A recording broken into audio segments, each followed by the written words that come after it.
Makanya guyonan yang masyhur Gus Dur itu gitu. Ada seorang kiai atau Gus lah, ya punya salah, namanya manusia kan punya salah, entah cangkruk entah apa, pokoknya punya salah. Ada wartawan yang ngiranya semua kiai itu orang suci, sehingga tanya sama Gus Dur, Gus itu ada kiai kok, ya pokoknya salah lah. Tapi jangan bayangkan dosa besar, enggak, kecil-kecil aja. Itu gimana itu? Padahal kiai kan orang suci. Jawabnya Gus Dur lucu. Ya justru yang boleh salah itu para kiai. Kalau kamu nggak boleh. Loh, kok bisa Gus? Karena mereka tahu caranya tobat. Repot. Kalau kamu nggak tahu caranya. Sama pelanggaran hukum itu ya harus pakar-pakar hukum. Ya. Itu yang tahu caranya rekayasa. Kalau kamu ya kena pasal kan ya. Jadi kamu jangan niru saya ini punya sekian cara untuk Jadi orang itu kalau ngaji itu harus khatam, jangan semuanya kena pertanyaan. Dan kalau semuanya kena pertanyaan nanti repot. Kalau Nabi Muhammad ditanya waman Nabi Huga, Nabimu siapa? Lu kan terus jadi aneh. Jadi makanya ngendikane Sayyid Muhammad semua ulama lah, nggak ada am kecuali ditaksis, kecuali sifatnya Allah. Misalnya bikulli syai'in alim, ya benar-benar bikulli syai'in. Tapi kalau am semuanya pasti ada taksis, meskipun dalam muhawarah muhadasah biasa. Misalnya contoh gampang, istri kamu baru seneng kamu, mas nak pengen popo itu lapor aku, gak popo mas, mesti aku seneng sama lapor. Iku dia pengen wayo, langsung jadi apa wae, mesti apa wae, maksudnya kecuali itu. Gitu. Padahal kalau ngomong, mas sampean ingin apa saja tak dukung, sampean bilang, pengen iku wayo. Kira-kira disetujui apa enggak? Sama seperti kita kalau punya teman akrab, wah senang omahku gak apa-apa, anggap aja omahmu dewe, terus mlebu-mlebu kamar. Jadi tidak ada am kecuali di taksis. Artinya kalau ada cerita bahwa orang mati pasti ngalami ditanya mungkar nangkir, itu pasti ada am yang di taksis. Itu pasti juga dialami para anbiya, para auliya. Karena ciri utama wali itu la khaufun alaihim walahum yahzanun. Kemudian saya yang mau cerita ya, supaya sampean bisa menghadapi dunia global ini, tak bawa tafsir Munir termasuk tadi. Kenapa orang Islam, Rasulullah SAW itu lebih senang kalau yang menang itu orang Nasrani Romawi, ketimbang yang menang itu orang Faris, dalam hal ini ateis. Karena orang ateis itu lebih ngeri. Sebetulnya beberapa penemuan sains, terutama di ilmu medis, itu orang Amerika, kayak cloning. Tapi orang Amerika itu masih dilarang oleh gereja untuk mengaplikasi, karena nanti bayi cloning itu dipakai suku cadang. Di Amerika masih ditentang oleh fatwa-fatwa agama, baik Islam maupun Kristen. Tapi di Cina itu dipraktekkan, karena nggak ada halangan agama. Di Cina itu biasa ada kondom diolah lagi jadi alat-alat aksesoris. Di Amerika tidak ada, karena masih ada agama, masih ada larangan. Sehingga orang Islam itu lebih takut kalau yang menang itu Persia, karena terus cara berpikir ternyata Tuhan itu tidak ada, langit nggak ada perannya.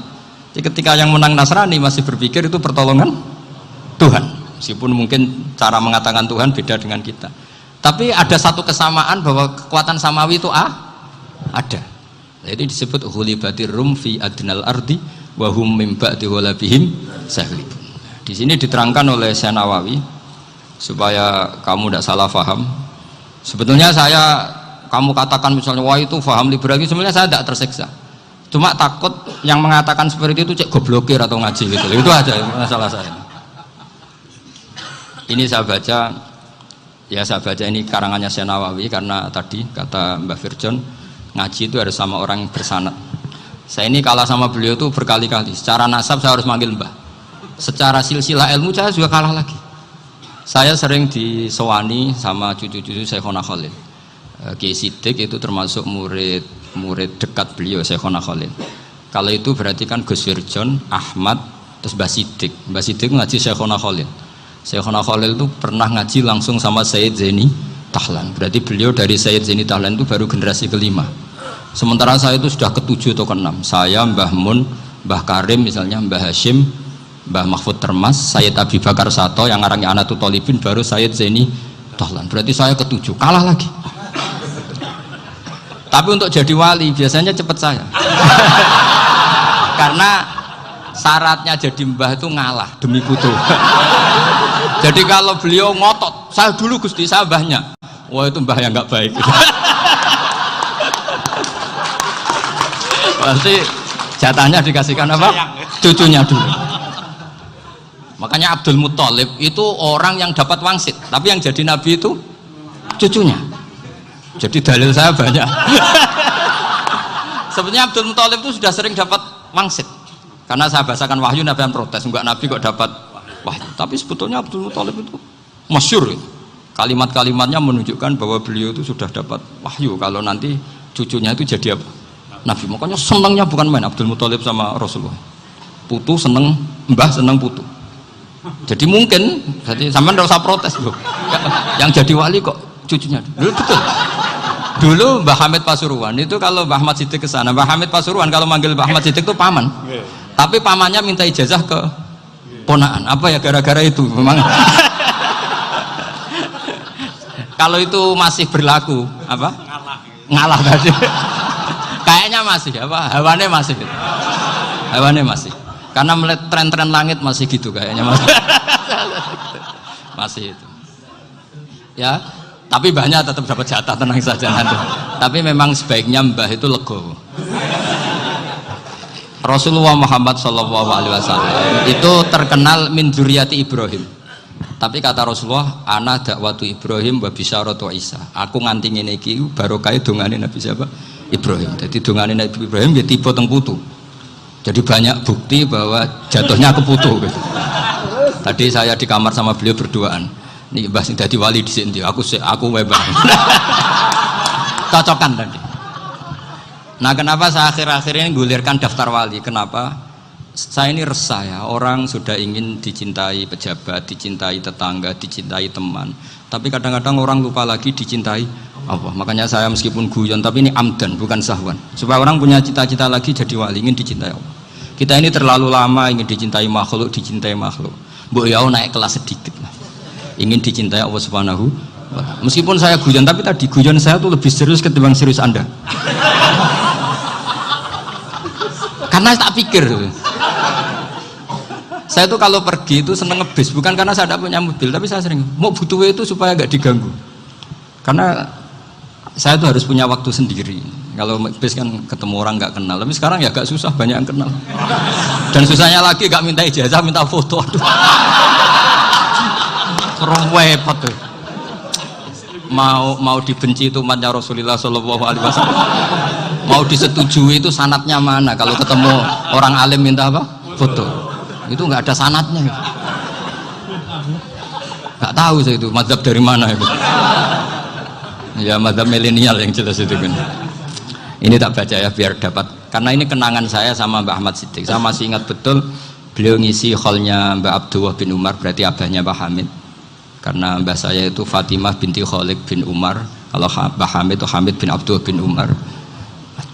Itu saya masih ingat betul zaman itu Mbah Hamid setiap hall di Lasem itu rawuh dan saya derek mbah saya karena masih misanan datang ke Lasem.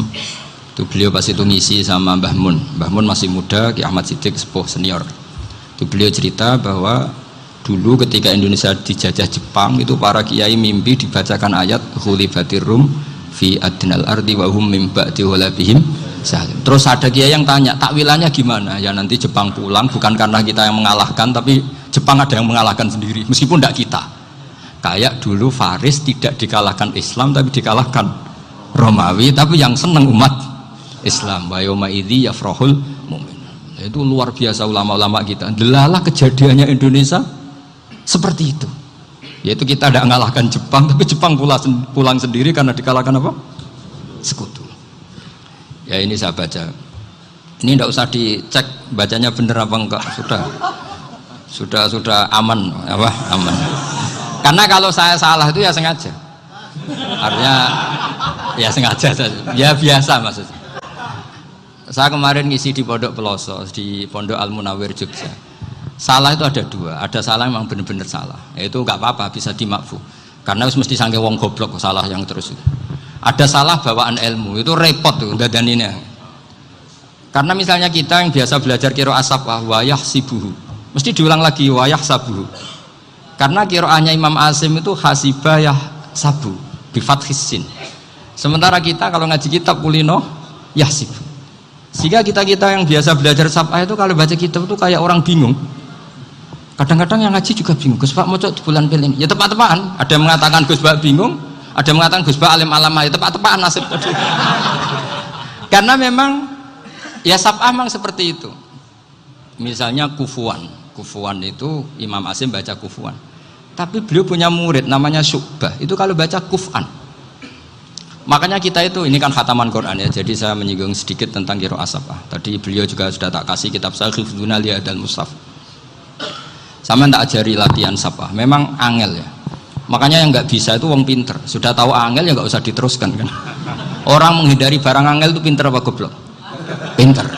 Berarti wong goblok pinter. Saya tuh makanya sama orang goblok tuh respect. Jadi orang alim tuh angel apa gampang? Angel. Menghindari barang angel pinter apa goblok? Loh, orang menghindari barang angel pinter apa goblok? Pinter. Berarti wong goblok pinter. Jadi saya sama orang-orang goblok itu respect. Sudah tahu jadi orang alim angel ya barang angel ya harus dihindari. Makanya saya ini insya Allah umatnya Nabi yang termasuk yang terbaik. Amin.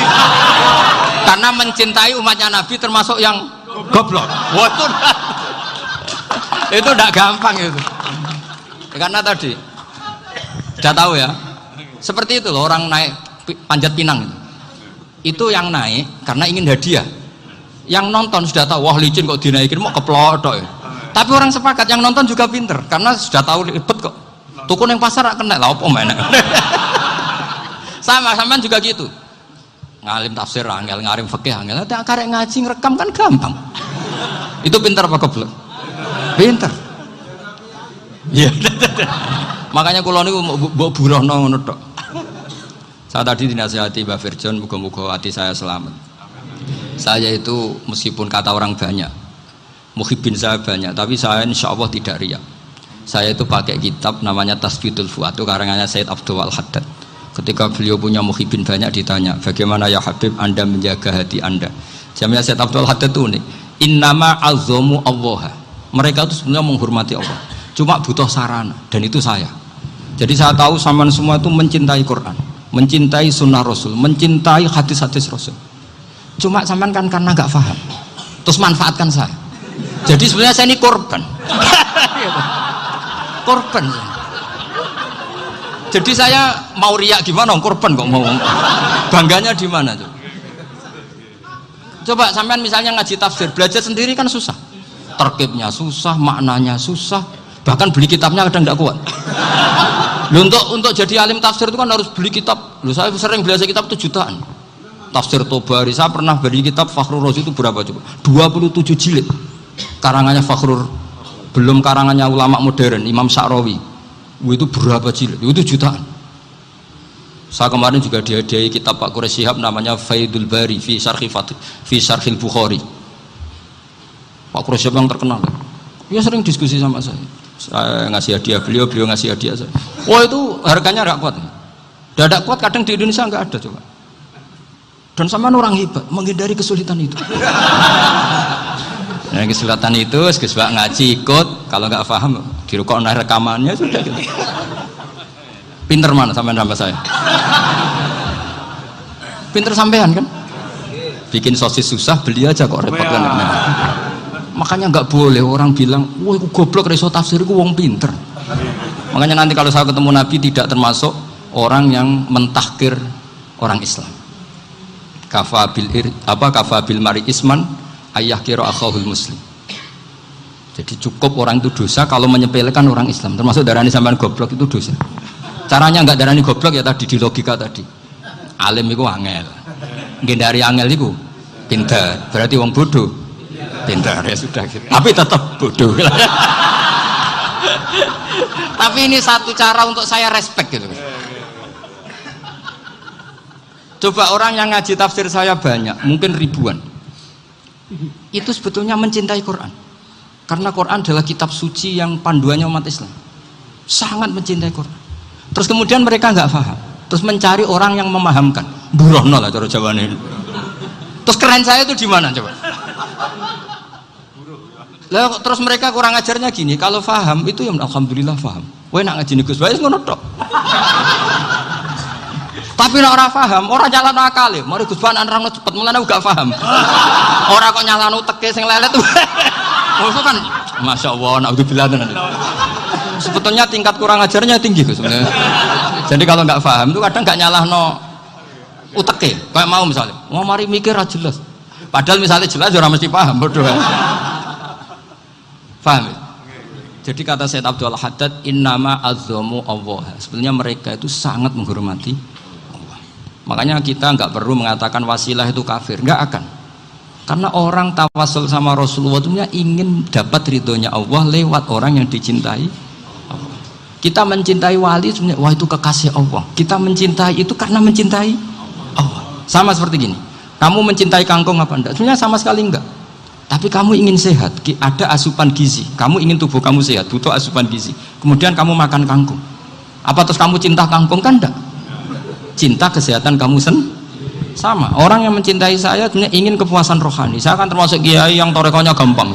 Ini swarga, kan akhirnya penggemarnya banyak. Coba kalau kamu ini neraka.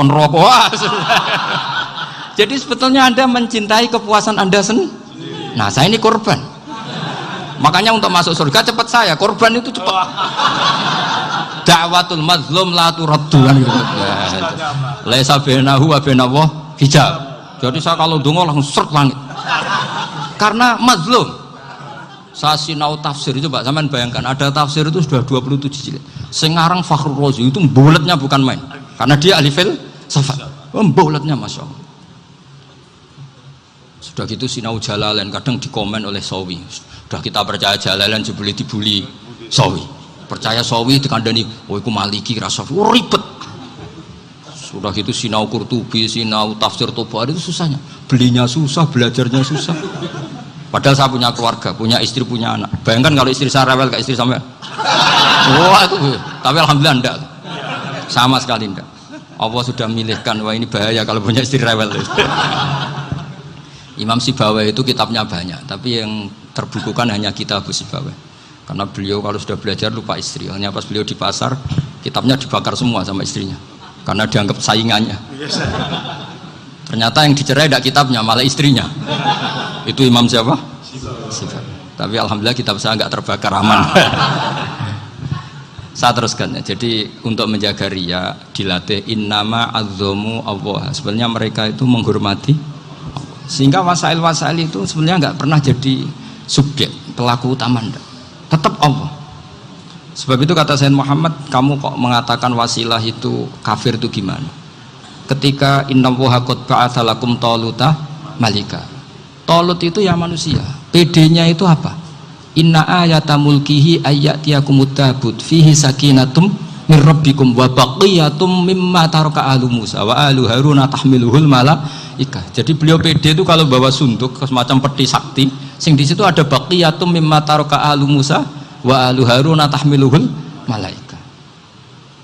Ya kayak semacam jimat. Tapi saya bukan mensyariatkan jimat enggak, karena nanti banyak penjual yang pembohong juga gitu loh. Cuma cerita, kamu tidak usah mengatakan kafir. Dulu Tolut PD-nya kalau bawa sunduk semacam peti kesaktian yang di situ ada baqiyatum mimma taraka alu Musa wa alu Haruna tahmiluhul malaika. Sehingga Khalid bin Walid meskipun beliau sahabat dan menyaksikan wajah Rasulullah SAW, itu bawa sya'aratun min sya'aratihi Rasulullah SAW, bawa rambutnya Nabi.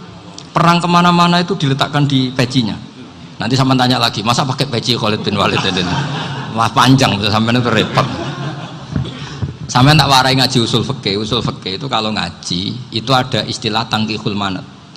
Ini mesti ini wilayah yang kita bisa berdebat sama Mbah Firjon. Dulu itu musuh saya karena saya makili Anwar, beliau makili Peloso. Tapi tahu-tahu kalah tua terus saya mengundurkan diri.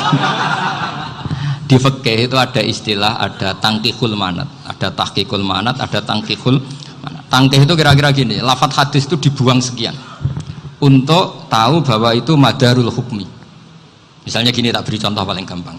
Sama harus paham, kalau nggak paham nggak pinter-pinter. Ja'a a'rabiyun ila Rasulillah sallallahu alaihi wasallam. Ya karena ini menghormati Mbah Ahmad Siddiq, saya orang alim, jadi ngaji ini tetap ada suasana alim. Ya harus ada suasana alim. Nggak perlu jadi orang alim tadi susah. Sudah ngindari susah itu pintar. Sudah itu aja. Jadi orang alim susah, ngindari barang susah pintar. Berarti orang tidak alim pintar. Nah, meskipun tetap sudah itu pegangi sampai mati nanti. Loh, jadi orang alim itu repot. Itu kata Imam Ghazali, kalau orang alim kalau mau masuk surga itu sama Allah nggak boleh. Kamu nggak boleh langsung masuk surga. Coba cari umat kamu, syafaati dulu. Nah, saya takut nyari sampean nggak bisa kembali. Saya tidak punya rencana itu. Pokoknya mau masuk. Boleh sampean aduan balik raroh dewe, wah repot nanti saya. Berat jadi orang alim itu berat. Ya saya teruskan ya. Ada tangkihul manat. Ja'a A'rabiyun ila Rasulillah sallallahu alaihi wasallam. Faqala ahlaktu wa ma ahlakaka qal waqatu imraati fi nahari Ramadan. Ya sidang kita, saya ini rusak ya Rasulullah. Kenapa? Karena saya menjima istri saya fi nahari Ramadan. Terus kata Nabi, kamu harus bayar kafarah. Napa Nabi kafarah? Puasa 2 bulan. Wong baru 1 hari aja terjadi gitu kok disuruh puasa 2 bulan. Ya tidak kuat ya Rasulullah. Baru berapa hari saya puasa aja kecelakaan seperti itu. Apalagi kalau sampai 2 bulan. Tidak ya Rasulullah. Ya sudah kalau gitu kamu pertama ngasih makan apa? Itku rokobah kan pertama merdekakan budak. Tapi kan sekarang nggak ada budak makanya. Terus sekarang langsung puasa. Wah ini nggak bisa semua. Ya sudah ngasih makan orang 60. Kasihkan siapa ya Rasul? Ya orang fakir. Saya ini paling fakir. Di kampung saya ini orang paling fakir. Jadi mulai dulu orang fakir itu hubungan suami istri itu paling lancar. Mulai dulu. Makanya orang fakir itu anaknya banyak. Karena hiburannya hanya itu.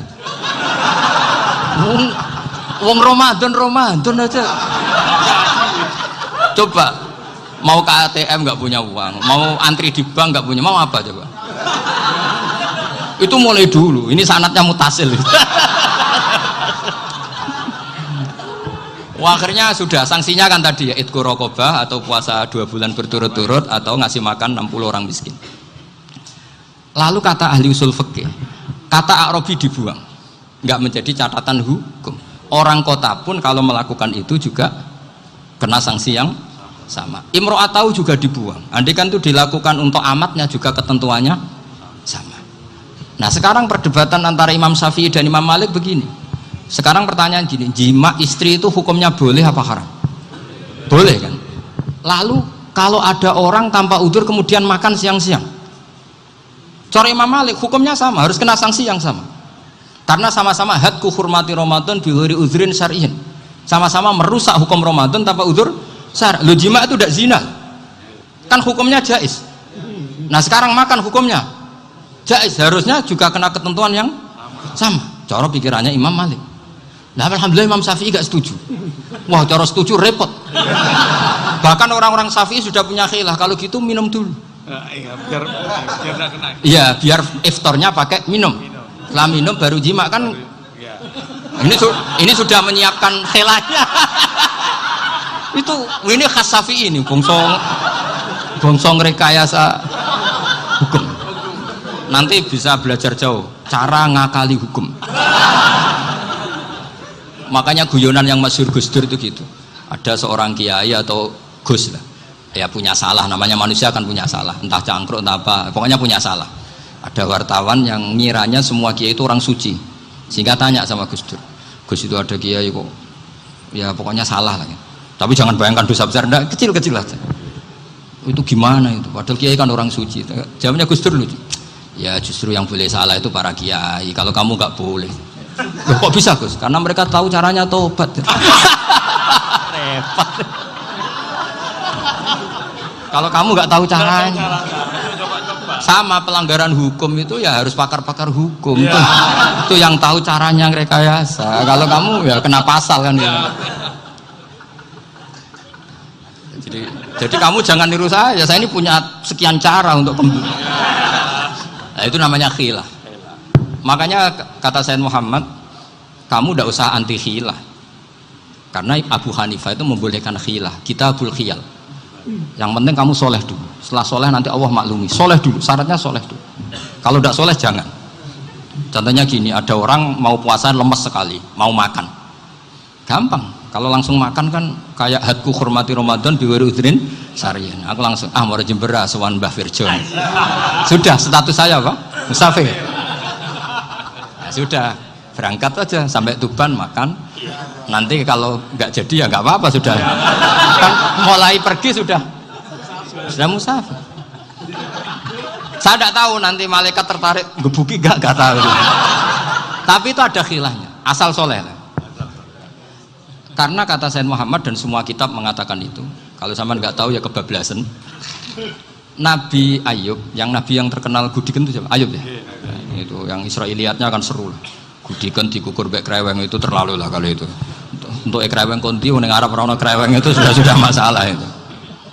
Singkat cerita, Nabi Ayub ketika diasingkan kaumnya itu kan nggak punya sumber makanan. Lah orang lelaki itu mulai dulu egois. Istrinya Nabi Ayub itu cantik sekali, udah cantik, rambutnya bagus. Makanya kamu nggak usah tanya kenapa istrinya kayak banyak yang cantik. Ya, warasatul anbiya, nggak boleh gitu. Kalau nggak cantik ya warasatul anbiya dari segi balak. Istrinya Nabi itu semuanya cantik. Nggak usah tanya sebabnya apa, pokoknya gitu, semuanya cantik.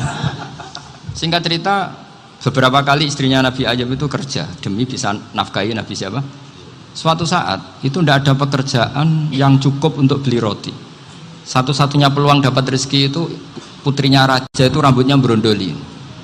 Terus ada sayembara siapa yang rambutnya bagus mau dibeli. Sampai rambutnya istrinya Nabi Ayub itu dijual. Nabi Ayub tersinggung karena itu mengurangi kecantikan. Jadi lelaki mulai dulu gitu. Udah nggak urun kalau istrinya nggak cantik itu komplain. Itu khasnya lelaki. Jadi kalau kamu gitu ada sanadnya juga, tenang saja ya. Komplain ya pegawai itu. Saking mangkelnya Nabi Ayub terus ngendikan la adriban naki mi'ata sautin. Kamu akan saya pukuli dengan mi'ata sautin atau dengan 100 cambukan. Atau mi'ata dikhtin atau mi'ata apalah sesuai konteks zaman itu. Engko nak muni pecut tuku konti kok ribet lagi.